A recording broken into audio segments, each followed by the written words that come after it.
Now, the IEBC has closed voter registration in the diaspora.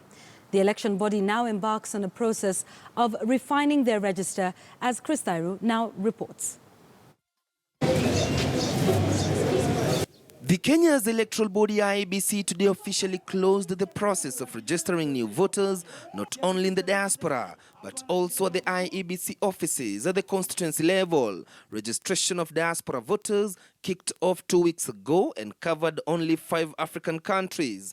The move to close all registration windows, according to the IEBC, is to ensure sufficient time to clean up voter registers ahead of the August 8th elections. But this might just change come Tuesday morning after the Kenya Diaspora Alliance, through their chairman, Dr. Shem Ochodo, filed a petition in court under the certificate of urgency seeking to compel the IEBC to extend the registration process. 99%, almost everybody, every Kenyan who was coming with an ID to register was being chased away because they didn't have regular passports. So we are going to challenge that, and we are hoping that if the courts agree with our prayer, that they give 2 more weeks for registration.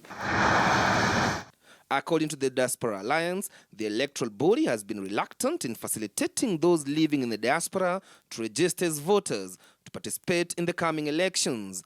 And he argues it will be difficult to have registered more than 5,000 new registered voters in the last 2 weeks.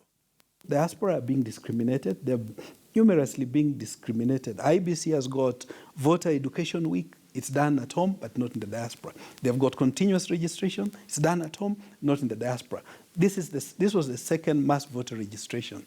It was never done in the diaspora. The point is, we are saying, are diaspora any lesser Kenyan than the Kenyan at home? Diaspora ni Mkenya.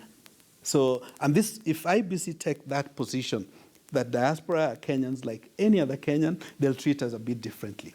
IEBC managed to register 10,000 voters in the 4 countries in the East African community, and this time they have only added South Africa. It is estimated that 3 million Kenyans live in the diaspora.